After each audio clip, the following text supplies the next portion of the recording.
So hello everyone and welcome to this video. So Delhi university UG admission 2024 में 27 सितंबर को आपके mop-up round की announcement की गई थी। फिर 28 सितंबर से लेकर 29 सितंबर तक आपकी जो फॉर्म फिलिंग है वो ओपन किया गया था और 30 सितंबर को फिर 2 अक्टूबर से लेकर आपकी जो प्रीफरेंस फिलिंग है, जिन भी कॉलेज में वैकेंट सीट्स है वो आप फिल कर सकते हो। फिर आपका सीट एलोकेशन है वो किया जाएगा और लास्ट में आप फी पेमेंट करने के बाद आपका जो कॉलेज में जो एडमिशन है वो कंफर्म कर दिया जाएगा। इस वीडियो में बात करने वाले कि आपके कितने रजिस्ट्रेशन जो फॉर्म है इन मोपअप राउंड फिल किए गए हैं और कितनी सीट्स आपकी वैकेंट आती हैं और जो आपका सीट एलोकेशन होगा वो किस तरीके से होगा, मींस किस बेसिस पर आपको सीट दी जाएंगी और कौन कौन से सब्जेक्ट के जो मार्क्स हैं वो चेक किए जाएंगे, सीयूटी के या फिर क्लास 12 के, और किस तरीके से जो पूरा प्रोसेस है वो रहने वाला है। साथ साथ आपके कुछ डाउट्स आते हैं रिलेटेड टू विड्रॉल की। विड्रॉल मैंने अगर नॉर्मल CSCS पोर्टल से विड्रॉल ले लिया था तो क्या मेरे को मोपअप राउंड में दोबारा से फीस पे करनी होगी या फिर मतलब पूरा जो प्रोसेस है वो किस तरीके से आपका रहने वाला है। जो न्यू गाइडलाइंस है, न्यू अपडेट्स हैं रिलेटेड टू मोपअप राउंड, वो सब कुछ हम इस वीडियो में बिल्कुल अच्छे से क्लियर करने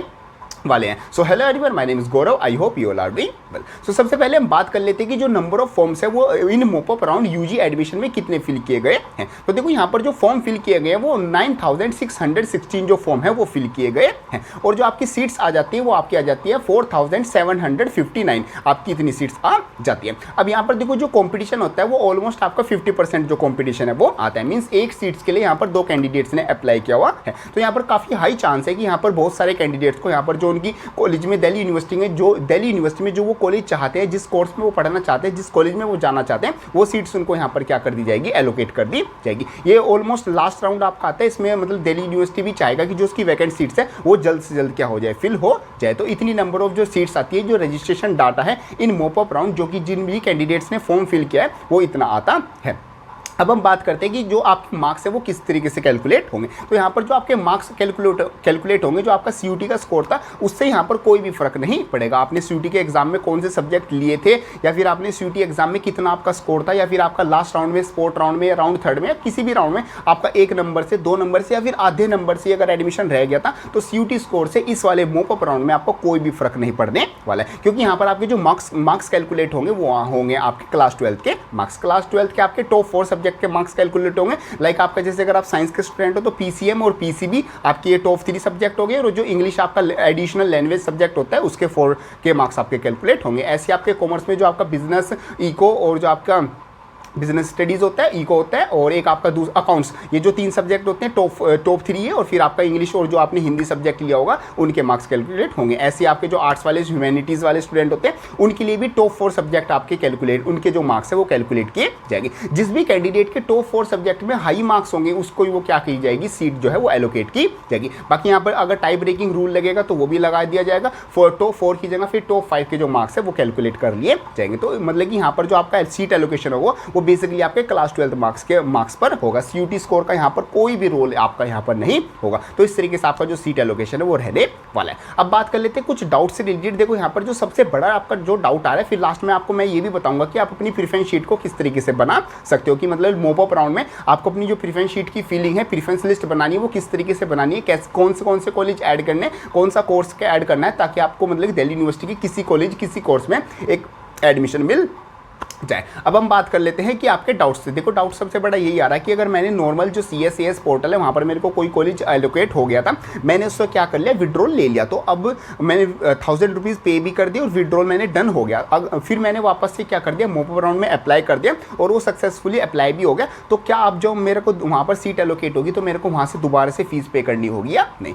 देखो जो विड्रॉल वाली फीस है वो आपकी रिफंड हो जाएगी, यहाँ पर आपको दोबारा से फी पेमेंट करनी होगी, क्योंकि यहाँ पर रिफंड का रिफंड कह रहा हूँ, यहाँ पर एडजस्टमेंट का कोई भी प्रोसेस नहीं होगा। क्योंकि जो मोपअप राउंड है, ये जो नॉर्मल CSCS पोर्टल का जो राउंड हो रहे थे, मतलब round 1, round 2, super numeric Kota round, वो अलग राउंड थे। ये जो मोपअप राउंड है ये उन सब से क्या है, एक सेपरेट राउंड आता है, इसलिए इसके जो रजिस्ट्रेशन है वो भी दोबारा से अलग से कराए गए हैं। तो वहाँ पर अगर आपका फीस का कोई भी मतलब कि रोल था कि आपकी फ़ी मतलब कि फॉर्म रिजेक्ट होने की वजह से फीस अटक गई, या फिर आपने विड्रॉल ले लिया इसकी वजह से आपका फ़ी का एक अलग केस चल रहा था, तो यहाँ वो सारा केस उसमें रहेगा। यहाँ पर मोपअप राउंड में आपको दोबारा से बिल्कुल स्टार्टिंग से जो फी पेमेंट है वो करनी होगी। यहाँ पर ऐसा कोई रोल नहीं चलेगा कि मेरी पुरानी वाली जो फी है वो यहाँ पर पे हो जाएगी। बाकी विड्रॉल का जो ऑप्शन है वो अब दिल्ली यूनिवर्सिटी ने क्लोज कर दिया गया है। यहाँ पर अब जिन कैंडिडेट्स ने पहले विड्रॉल ले लिया था उनकी जो फी पेमेंट है वो कर दी जाएगी। जिन कैंडिडेट्स ने अभी तक विड्रॉल नहीं लिया था तो आगे उनको विड्रॉल का ऑप्शन नहीं दिया जाएगा। ये सारे आपके डाउट्स आते थे और कुछ डाउट आते हैं। हाँ, हु कैन रजिस्टर मीन्स इसमें रजिस्टर कौन कर सकता था। देखो अब तो रजिस्ट्रेशन वैसे भी क्लोज हो गया, फिर भी मैंने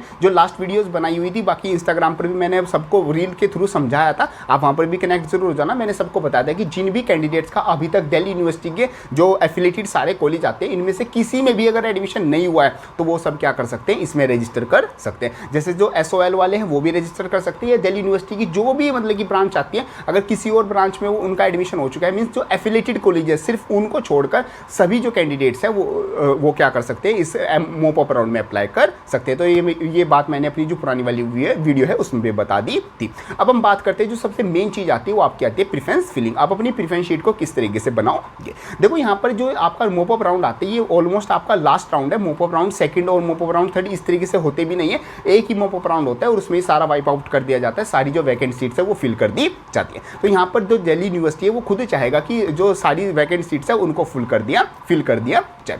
अब यहाँ पर आपको देखो प्रेफरेंस शीट किस तरीके से बनानी है। देखो आप खुद समझो कि अगर आपने मोप अप राउंड में अप्लाई किया हुआ है तो उसका मतलब आपको दिल्ली यूनिवर्सिटी चाहिए। बेसिकली आपको दिल्ली यूनिवर्सिटी के किसी कॉलेज और स्पेशली कोर्स से भी इतना ज़्यादा मतलब नहीं है। मतलब कि आपको फर्स्ट प्रायोरिटी वाला भी नहीं मिल रहा होगा, सेकंड प्रायोरिटी वाला भी मिल जाएगा, तो आप मतलब कि उस कोर्स को या उस कॉलेज को ले लोगे और बेसिकली आपका जो मेन एम है वो दिल्ली यूनिवर्सिटी में जाना है। बाकी यहाँ पर जो भी आप वैकेंट सीट जो मैट्रिक्स है वो अगर चेकआउट करोगे तो उसमें जो मेजरली जितने भी सारे ऑफ कैंपस के कॉलेज है और जो वुमेन कॉलेजेस हैं सिर्फ वहीं पर जो सीट्स वैकेंट है वो मतलब कि शो की गई है, क्योंकि वहाँ पर ही सीट्स अभी वैकेंट रहती हैं। बाकी सारी नॉर्थ कैंपस, साउथ कैंपस और जो अच्छे खासे कॉलेज है वहाँ पर जो सारी सीट्स हैं वो ऑलमोस्ट फिल हो चुकी है, वहाँ पर कोई भी वैकेंट सीट्स नहीं आती है। कुछ BA के जो कोर्सेज हैं जो कि मतलब कि आपके कॉम्बिनेशन हो गए BA के, उसमें आपकी कुछ सीट्स वैकेंट है। जो BCom के प्रोग्राम कोर्सेज है कुछ उसमें वैकेंट्स है और जो BSc के कोर्सेज आते हैं उनमें कुछ आपकी सीट्स वैकेंट आती हैं। तो यहाँ पर मतलब कि सिर्फ आपका जो मेन एम है वो दिल्ली यूनिवर्सिटी के किसी कॉलेज में आपका जाना है। अब यहाँ पर आपको जो प्रेफरेंस शीट बनानी है उसमें आपके जो कॉलेज हैं वो सारे ऑफ कैंपस के, तो एक बार आप जो जितने भी सारे कॉलेज है,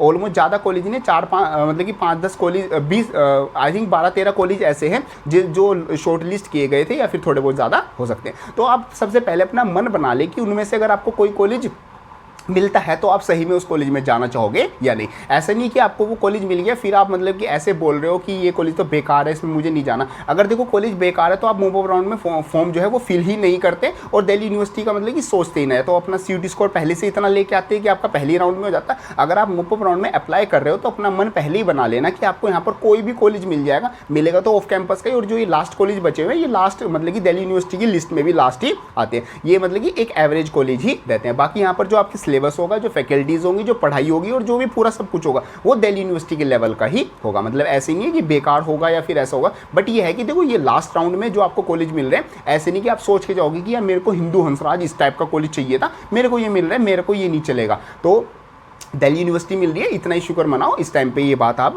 ध्यान रखो, ठीक है। अब बात करते हैं प्रेफरेंस शीट आपको किस तरीके से बनानी है। तो सबसे पहले आपको जो कोर्स करना है वो सिलेक्ट कर लो। तो कोर्स में जो भी मतलब कि जो भी आपकी वैकेंट सीट्स थी वहाँ पर वैकेंट सीट्स में आपको कोर्स बता रखे हैं और आपके कॉलेज बता रखे हैं, आपकी पूरी लिस्ट आती है। तो वहाँ से जो भी आपको कोर्स करना है ना वो सिलेक्ट कर लो। वो सिलेक्ट करने के बाद उस कोर्स में जितने भी कॉलेज आ रहे हैं वो सारे क्या कर दो, फिल कर दो। फिर अपना सेकंड नंबर का कोर्स सिलेक्ट करो। जैसे फॉर एग्जांपल मैं यहाँ पर आपको जो वैकेंट सीट्स की जो मैट्रिक्स है वो भी आपको वो चेक करके बता देता हूँ। जैसे आपका ये वैकेंट सीट मैट्रिक्स आ जाता है, इसमें जैसे फर्स्ट कॉलेज में यही आ जाता था कि जैसे BA प्रोग्राम आ जाता है संस्कृत प्लस म्यूजिक, तो किसी कैंडिडेट को संस्कृत प्लस म्यूजिक लेना है और यहाँ पर जो अदिति महाविद्यालय वहाँ पर सीट्स आती है, तो उसने पहले जो BA प्रोग्राम है संस्कृत प्लस म्यूजिक वो सिलेक्ट किया, फिर अदिति महाविद्यालय जो कॉलेज है उसको सिलेक्ट कर लिया। फिर जो अगर आप BA प्लस आपका जो मतलब कि संस्कृत प्लस आपका म्यूजिक है वो आपका दूसरे कॉलेज, जैसे कि एग्जाम्पल आपका जो भारती कॉलेज है उसमें भी सीट्स वैकेंट है, तो आपको भारती कॉलेज भी फिल कर देना है। अब आपको प्रेफरेंस शीट में कौन सा ऊपर रखना है कौन सा नीचे रखना है, देखो ये जो कॉलेज है ये ऑलमोस्ट सारे सेम लेवल के ही है। मतलब इसमें जो कॉलेज में आपको जो फैकल्टीज़ मिलेगी, जो इन्वायरमेंट मिलेगा, जो इंफ्रास्ट्रक्चर मिलेगा वो ऑलमोस्ट सेम ही आता है। बस हाँ आप ये कर सकते हो जस्ट लाइक जैसे अदिति महाविद्यालय वो काफ़ी अच्छा कॉलेज है, उसको आप टॉप पर रख सकते हो वुमेन के लिए। और इसमें से जो मैं कॉलेज और बता देता हूँ आपका PGDAV कॉलेज अगर आप मतलब कि मॉर्निंग में तो आई थिंक कोई सीट्स नहीं है, इवनिंग में सीट्स है। इवनिंग का मतलब कि आपका जो स्लॉट्स है, आपकी जो क्लासेज होंगी वो इवनिंग में होगी, तो जो PGDAV है वो भी आप टॉप पे रख सकते हो, काफ़ी अच्छा कॉलेज है। और श्यामलाल कॉलेज उसको आप टॉप पे रख सकते हो। एंड और आपका श्याम प्रसाद मुखर्जी, इसको तो नॉर्मली ही रखना। स्वामी श्रद्धानंद कॉलेज, इसको भी आप मतलब कि टॉप अपनी लिस्ट में रख सकते हो। और फिर आपका विवेकानंद, फिर आता है जाकिर हुसैन दिल्ली कॉलेज, मतलब जाकिर हुसैन का जो कॉलेज है इसको भी, जाकिर हुसैन दिल्ली कॉलेज, इसको भी आप अपनी टॉप प्रायोरिटी में रख सकते हो। बाकी जो और कॉलेज आ जाते हैं वो तो आप अपनी मतलब कि नीचे वाली लिस्ट में रख सकते हो। तो ये मैंने आपको कुछ कॉलेज के नाम बता दिए, जैसे जाकिर हुसैन, आपका श्यामलाल कॉलेज और अदिति महाविद्यालय और स्वामी श्रद्धानंद और पीजीडीएवी, ये जो 5 कॉलेज हैं इनको आप अपनी टॉप प्रायोरिटी लिस्ट में रख सकते हो, क्योंकि इनका जो इंफ्रास्ट्रक्चर है, जो इनका क्राउड है, वो थोड़ा सा जो बाकी के जो कॉलेज हैं उनसे आपको हाई ही मिलने वाला है। बाकी कोर्स वही सिलेक्ट करना है जो आपको पढ़ना है, क्योंकि कुछ कोर्सेज ऐसे हैं इसमें जिनके बारे में बच्चों को पता भी नहीं है, जिनका मतलब ही नहीं है। जैसे एक बच्चे का मेरे पास मैसेज आया था कि उसने उर्दू कोर्स फिल कर दिया क्योंकि वहाँ पर सीट्स वैकेंट थी और उसको उर्दू कोर्स मिल गया।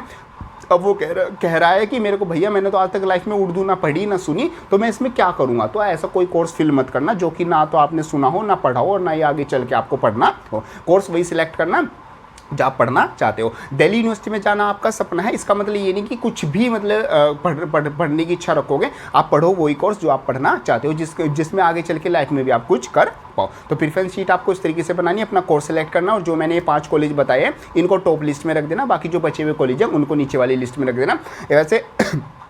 वैसे जो सीट्स है, नंबर ऑफ सीट्स और जो नंबर ऑफ एप्लीकेंट अप्लाइड है वो मतलब ऑलमोस्ट हाफ रेशो है, तो यहाँ पर मतलब हाई चांस रहेंगे कि आपको जो सीट्स हैं वो एलोकेट हो जाए। मतलब एक सीट पर 2 कैंडिडेट फाइट कर रहे हैं, तो मतलब कि ज़्यादा कैंडिडेट्स को यहाँ पर सीट है वो एलोकेट कर दी जाएगी। बाकी ये सब कुछ आपका जाता है related to mop up round. Hope करता हूँ आपकी सारी चीज़ें अच्छे से समझ में आ गई होगी। कोई डाउट आता है उसको कमेंट बॉक्स में लिख देना, या फिर मेरे को इंस्टाग्राम पर मैसेज कर देना, जैसे मेरे को टाइम मिलेगा, या फिर मैं टाइम मतलब कि जैसे मेरा मतलब कि जल्द से जल्द आपका रिप्लाई करने की सारी चीज़ें की कोशिश करूंगा। बाकी जो भी आपका डाउट आता है मैं वीडियो में सारी चीज़ें क्लियर कर देता हूं। जो मैं वीडियोस बनाता हूं, जो रील्स और मैंने स्टोरीज़ के थ्रू आपको समझाया, उसको थोड़ा ध्यान से सुन लिया करो, सारी चीज़ें आपकी ऐसी क्लियर हो जाएंगी। बाकी दिल्ली यूनिवर्सिटी से रिलेटेड कोई भी आपका डाउट आता है तो आप उसको कमेंट बॉक्स में लिख सकते हो, उसकी प्रॉब्लम जो है मैं वहाँ पर सोल्व करा दूंगा। सो ये सब कुछ आता है हमारा related to this video. Hope करता हूँ ये वीडियो आपको अच्छी लगेगी। वीडियो हेल्पफुल लगे तो उसको लाइक जरूर कर देना, एंड यस जाते वक्त चैनल को सब्सक्राइब जरूर कर देना। सो मिलते हैं अपनी नेक्स्ट किसी हेल्पफुल वीडियो में, तब तक के लिए थैंक यू।